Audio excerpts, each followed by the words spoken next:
வணக்கம் மக்களே, நான் உங்கள் பவி. நீங்கள் கேட்டுக்கொண்டிருப்பது எழுத்தாளர் சு. வெங்கடேசன் அவர்கள் எழுதிய வீரயுக நாயகன் வேள்பாரி. அத்தியாயம் 27. 8 முதல் 15 வயதுடைய பரம்பின் ஆண்மக்கள் அனைவரும் காடறிய புறப்படுகின்றனர். 3 முதல் 4 ஆண்டுகள் வரை நீடிக்கும் பயணம் அது. பயணத்தில் வழிகாட்டி அழைத்துச் செல்பவனே தேக்கன். தேக்கன் என்பது பெயரென்று, காடறிந்த ஆசானை அழைக்கும் பட்டம். அவனை நம்பியே பிள்ளைகள் அனுப்பப்படுகின்றனர். சாமப்பூ 5 ஆண்டுகளுக்கு ஒரு முறை பூப்பது. ஒவ்வொரு முறை அது பூக்கும் போதும் 8 வயதை கடந்த அனைத்து ஆண் பிள்ளைகளையும் அழைத்து கொண்டு காட்டுக்குள் நுழைவான் தேக்கன். பயிற்சி முடிந்து திரும்பிய பின் அடுத்த முறை சாமப்பூ பூக்கும் வரை தேக்கன் ஊரில் இருப்பான்.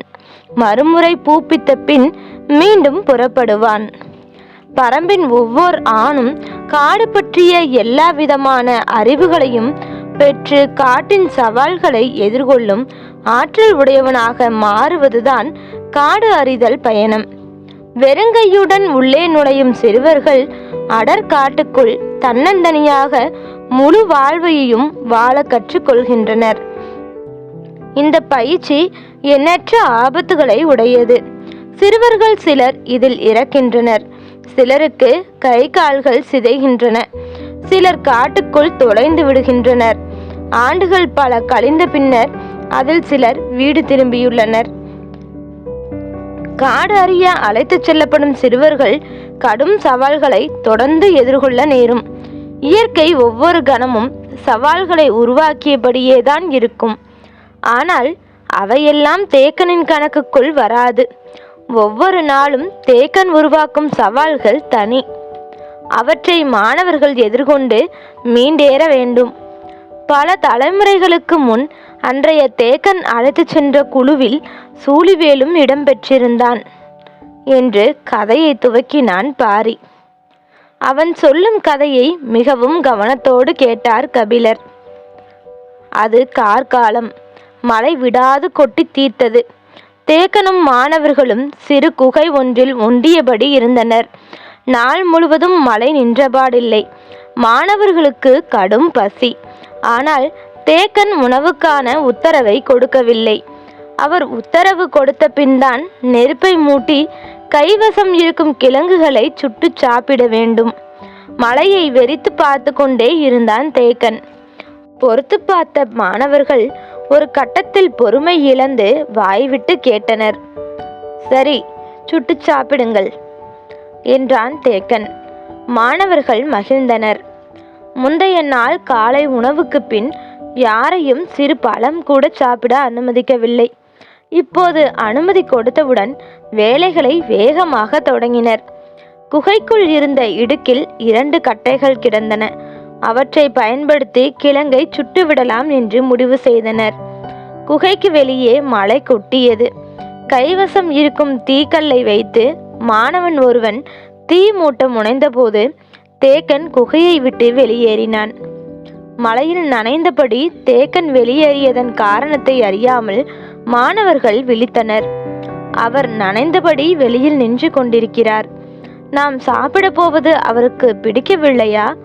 அவரிடம் கேட்டுதானே நாம் அனல் மூட்ட முயல்கிறோம் என்று புலம்பியபடி இருந்தனர். பசி அதிகமாகிக் கொண்டே இருந்தது. சாப்பிட்ட பின் என்னவென்று கேட்டுக்கொள்வோம் என நினைத்த ஒருவன் அனல் மூட்ட முயன்றான். அப்போது சூழிவேல் அவனை தடுத்தான். மாணவர்களில் மிக திறன் வாய்ந்தவன் என தேக்கன் கருதுவது சூழிவேலைத்தான். அவரிடமே காரணம் கேட்போம் என்றான் சூழிவேல். சரி என்றார்கள் மாணவர்கள். நாங்கள் நெருப்பு மூட்டும் போது நீங்கள் ஏன் வெளியில் சென்றீர்கள் என சத்தமாக கேட்டான் சூழிவேல். உங்களை எப்போது சாப்பிட சொல்ல வேண்டும் என எனக்கு தெரியாதா? பசி தாங்காமல் தான் கேட்டோம். அப்படி என்றால் சுட்டு சாப்பிடுங்கள். நீங்கள் ஏன் வெளியில் போய் மழையில் நிற்கிறீர்கள்? 2 ஆண்டுகள் முடிய போகின்றன. இன்னும் உங்களால் இதை கண்டறிய முடியவில்லையா?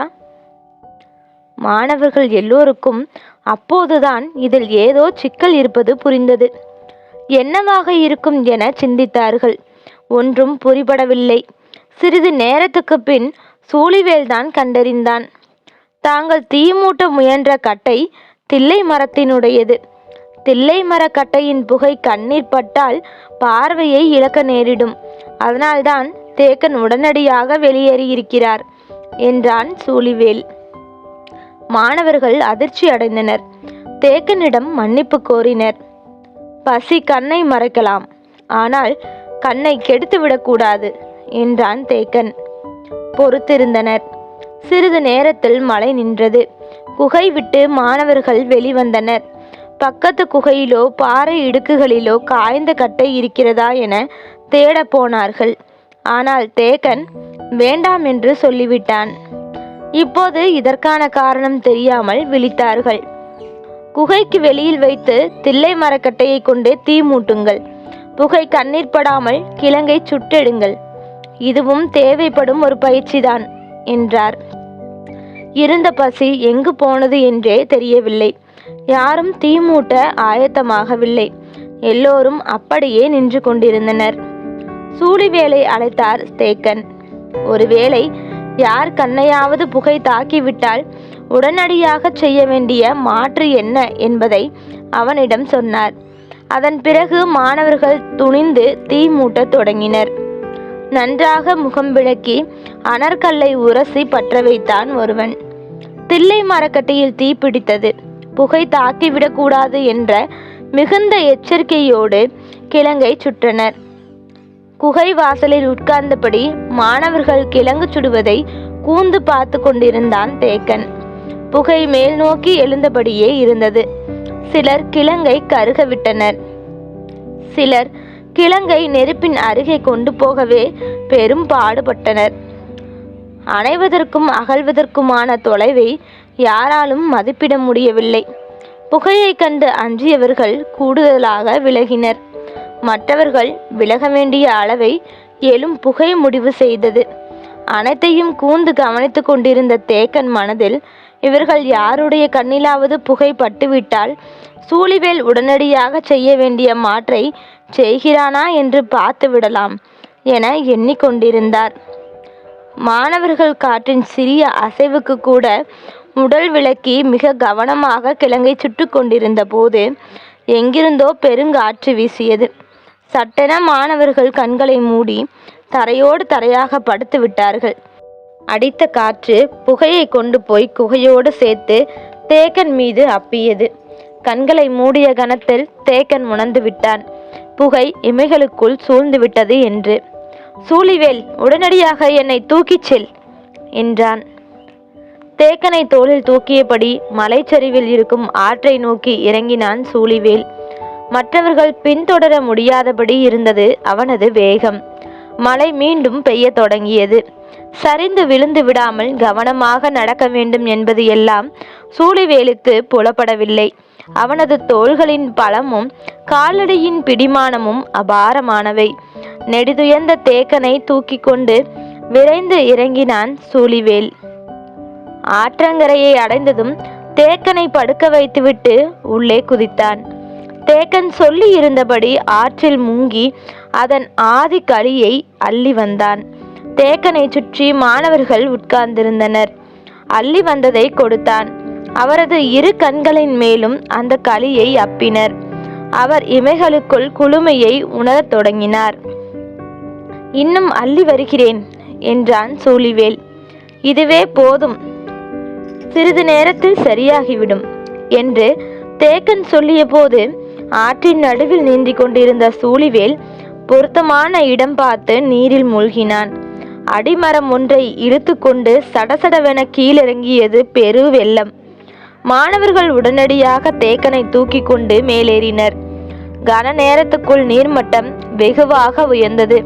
வெள்ளத்தின் வேகம் மலையேறுபவர்களின் கால்களை பிடித்து இழுத்து கொண்டிருந்தது. தேக்கனை தூக்கியபடி விரைந்து மேலேறி உயிர் தப்பினர். மேலே ஏறியதும் தேக்கன் கண்களை கசக்கியபடி திறந்தான். கொட்டும் மழையில் வெள்ளம் இரு பனைமரம் உயரத்துக்கு போய்கொண்டிருந்தது. கண்களுக்குள் எரிச்சல் இல்லை, ஆனால் துயரம் தாங்க முடியவில்லை.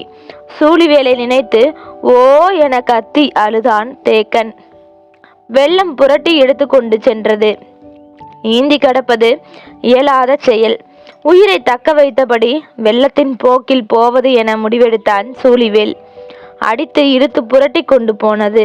கைகளில் சிக்கும் மரங்களை பற்றியும் அதில் இருந்து நழுவியும் இழுத்துச் செல்லும் நீருடன் சென்று கொண்டிருந்தான். குறுக்கிட்டு நீந்தி கரையை அடைய நீரின் வேகம் குறையும் தருவாய்க்காக காத்திருந்தான்.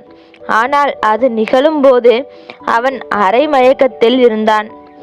இரவு பகல் கடந்த பின் நீர் அவனை பாறையின் இடுக்கு ஒன்றில் அடித்துச் செருகியது. ஆற்றங்கரையோரம் வந்த சிலர் பாறை இடுக்கில் சிக்கி கிடப்பவனை எட்டி பார்த்தனர். உயிர் இருக்கிறதா என்பது அறிய முடியவில்லை. கூட்டத்தில் இருந்த பெரியவர் இடுக்குக்குள் நுழைந்து அவனை பார்த்தார். வலது கால் உள்ளே செருகி கிடந்தது. இடது கால் எலும்பு ஒடிந்து கிடந்தது. ஒரு கை திரும்பி விட்டது. மேலெல்லாம் பாறைகளில் அடிபட்டு செதில் செதிலாக பிளந்து கிடந்தது. இவனை வெளியில் தூக்கி உயிரை காப்பாற்றினாலும் இவன் வாழ தகுதியற்றவனாகத்தான் கிடப்பான் என்றார் அந்த பெரியவர். கூட்டத்தினர் பெரியவர் சொல் கேட்டு விலகினர். உள்ளிருந்த தூதுவைக்கு அவ்வாறு விட்டு செல்ல மனமில்லை. பெரியவரோடு வாதிட்டாள். ஆனால் அவனது நிலைமை படுமோசமாக இருந்ததாலும் பாறையின் இடுக்கை விட்டு வெளியில் எடுக்க முடியாதபடி அவன் உடல் செருகி கிடந்ததாலும் மற்றவர்கள் அதற்கு ஒப்புக்கொள்ளவில்லை. கூட்டம் நகரத் தொடங்கியது. இறுதியாக தூதுவை சொன்னால், பாறை இடுக்கில் கிடப்பவனை எடுத்து வெளியில் போட்டுவிட்டாவது போவோம், திறனிருந்தால் பிளக்கிட்டும் என்றாள். சரி என்று ஒப்புக்கொண்டு பெரும் முயற்சி செய்து அவனை வெளியில் எடுத்து கரை மீது கிடத்தினர். நீர் நிறைய குடைத்திருந்ததால் வயிறு ஊதி போய் இருந்தது. வெட்டுப்பட்ட எந்த பிளவின் வழியையும் குருதி கசியவில்லை. வெளிரித்தான் கிடந்தது. இன்று இரவு தாங்க மாட்டான் என சொல்லிவிட்டு நடந்தார் பெரியவர். மற்றவர்களும் உடன் நடந்தனர். காற்று இரவெல்லாம் உடலை உலர்த்தி கொண்டே இருந்தது. அடர் வனத்தில் சில்வண்டுகளின் என்ற ஓசை செவிக்குள் துளையிட்டு நுழைந்தது. கானகத்தின் பல்வேறு ஓசைகளும் நினைவின் ஆழத்தை தொட்டு திரும்பின. கண்ணுக்கு தெரியாத சிறு பூச்சி ஒன்று வெட்டுப்பட்ட பிளவின் நடுவில் உட்கார்ந்து ஊசி கொடுக்காமல் கொத்தி வெளியில் எடுத்தபோது அவனது உடல் வலியை நினைவு கொள்ள தொடங்கியது. பொழுது புலர்ந்தது. சூழிவேல் மெல்ல கண் விழித்தான். தனக்கு உயிர் இருக்கிறது என்பதை உணர்ந்தான். கை கால்களை அசைக்க முடியவில்லை. அங்கேயே கிடந்தான். தன்னை இழுத்து வெளியில் போட்டவர்கள் பேசிய பேச்சு அரைகுறையாக நினைவில் இருந்தது. தனக்கு என்னவெல்லாம் ஆகியிருக்கிறது என அந்த பெரியவர் சொன்னதை வைத்து தனது உடலை மதிப்பிட்டான். அது தேக்கனின் குரல் என அவனுக்கு தோன்றியது. இந்த நிலையில் தேக்கன் இதைத்தான் செய்திருப்பார். மற்றவற்றை எல்லாம் நீதான் சரி செய்ய வேண்டும், இதுதான் பயிற்சி என்பார். தேக்கனின் குரல் எப்போதும் சவால்களையே உருவாக்கும். எனவே சவால்கள் உருவாகும் போதெல்லாம் தேக்கனின் நினைவு வருகிறது. அதில் மாறுபட்டு ஒலித்தது ஒரு பெண்ணின் குரல். அந்த குரலில் இருந்த நம்பிக்கை இப்போது மனதுக்கு மிகவும் தேவையாக இருந்தது. தனக்காக வாதிட்ட அந்த குரலை மெய்ப்பிக்க வேண்டும் என தோன்றியது. கதிரவன் மேலே ஏறி வந்தான். படுத்து கிடந்த சூழிவேலால் உட்கார மட்டுமே முடிந்தது. 2 நாள்களாக எந்த உணவும் உண்ணாததால் கை கால்கள் உயிரற்று இருந்தன. எதையாவது சாப்பிட வேண்டும் என தோன்றியது. வலது கால் வலி மரத்து கிடந்தது. அதையெல்லாம் அவன் பொருட்படுத்தவில்லை. சுற்றும் முற்றும் பார்த்தான். அடற்காட்டின் நடுவே சீரிப்பாயும் ஆறு. ஆற்றின் போக்கை பார்த்து கொண்டே இருந்தான். சட்டென நினைவுக்கு வந்தது. இடுப்பில் கை வைத்தான். இறுகி கட்டப்பட்ட நார்கயிறு இருந்தது. நார்கயிற்றில் போடப்பட்ட முடிச்சை அவிழ்த்தான். உள்ளே கொல்லிக்காட்டு விதை ஒன்று இருந்தது. பயிற்சியின் போது அகாலத்தில் அகப்பட்டு கொண்டால் பயன்படுத்த சொல்லி தேக்கன் கொடுத்த கொல்லிக்காட்டு விதை. விதையை விரல்களால் திருகி உடைத்தான். அதில் சிறு பகுதியை கையோரமாக மண்ணில் தூவிவிட்டு மீதியை முடிச்சிட்டான். படபடத்து வந்திறங்கின 2 பறவைகள். அவை விதையின் வாசனையை நுகர்ந்தபடி அருகில் வந்தன. சூழிவேல் அவற்றை பிடிக்காமல் பார்த்து கொண்டே இருந்தான். சற்று நேரத்தில் பெருங்காடை ஒன்று இறங்கிய வேகத்தில் அந்த பறவைகள் 2ம் விலகி கொண்டன. கொல்லிக்காட்டு விதையை தனியொரு காடை கொத்தி தின்றது. அது தின்று முடிக்கும் போது சூழிவேல் கையை அருகில் கொண்டு போனான். கையோடு அது சாய்ந்து படுத்தது. இரவெல்லாம் மனம் பொறுக்காமல் தூக்கம் தொலைத்து கிடந்த தூதுவை காலையிலேயே தன் தோழியை அழைத்து கொண்டு சூழிவேல் இருக்கும் இடத்துக்கு வந்துவிட்டாள். அவள் வரும்போது அவன் எழுந்து உட்கார்ந்திருந்தான். மரணத்தை நோக்கி விட்டு சென்ற ஒருவன் அதற்கு எதிர் திசையில் எழுந்து அமர்ந்திருப்பதைப் போல இருந்தது. பெரும் வியப்போடு அவள் பார்த்து கொண்டிருந்தாள். அப்போதுதான் எங்கிருந்தோ வந்த பறவை ஒன்று அவன் கைகளில் வந்து படுத்து கொண்டது. தான் கண்ணால் பார்ப்பதை அவளால் நம்ப முடியவில்லை. என்ன நடக்கிறது என தோழிக்கும் புரியவில்லை. கையில் சிக்கிய பறவையை சுட்டு தின்ன ஆயத்தமானான். இறகுகளை வேக வேகமாக பெய்தெடுத்தான்.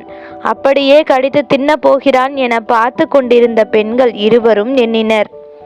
இறகுகளை உரித்து முடித்த சூழிவேல் நெருப்பு மூட்ட வழி என்னவென்று சுற்றும் முற்றும் பார்த்தான். கொட்டி தீர்த்த மழையும் விடாது புரண்டு சென்ற வெள்ளமும் எங்கும் நீரை ஊற வைத்திருந்தன. உழந்தவை ஒன்றும் இல்லை. கரையின் சரிவில் எடுக்கும் தொலைவில் அனற்கற்கள் கிடந்தன. ஆனால் அவற்றை வைத்து எதை எரிப்பது என சிந்தித்தபடியே கண்களை எங்கும் சுழலவிட்டான். அவனால் நம்ப முடியாத ஒன்று அவனது கண்களுக்கு முன்னால் இருந்தது. அவன் செருகி கிடந்த பாறையை ஒட்டி பால் கொரண்டி செடி ஒன்று தழைத்திருந்தது. அதன் தூர்ப்பகுதி நீரில் மூழ்கி இருந்தது. சூழிவேலுக்கு மகிழ்ச்சி உடலெங்கும் பரவியது. காய்ந்த சருகை விட அதிவேகமாக பற்றி எரியும் பச்சையான பால் கொரண்டி. அது வியப்புக்கு உரிய செடி. செடிகள் எல்லாம் வியக்கத்தக்கவைதான். நமக்குத்தான் அதை கண்டுணர தெரிய வேண்டும். கால்களை மெல்ல அசைத்தபடி கரையின் மேலிருந்து கீழ் நோக்கி சரிந்தான் சூழிவேல். கரையை தாண்ட மேல் நோக்கி ஏறுவதாக இல்லாமல் போயிருக்கும். ஆற்றின் ஓரமாக கீழே இருந்ததால் எளிதாகிவிட்டது. உடலை இழுத்தபடி கீழே வந்து சேர்ந்தான். ஏன் ஆற்றை நோக்கி சரிகிறான் என பதறிய தூதுவையும் தோழியும் சற்றே முன்னால் வந்து எட்டி பார்த்தனர். சூழிவேல் பால் கொரண்டையின் இலைகளை ஒட்டி அனற்கல்லை உரசினான்.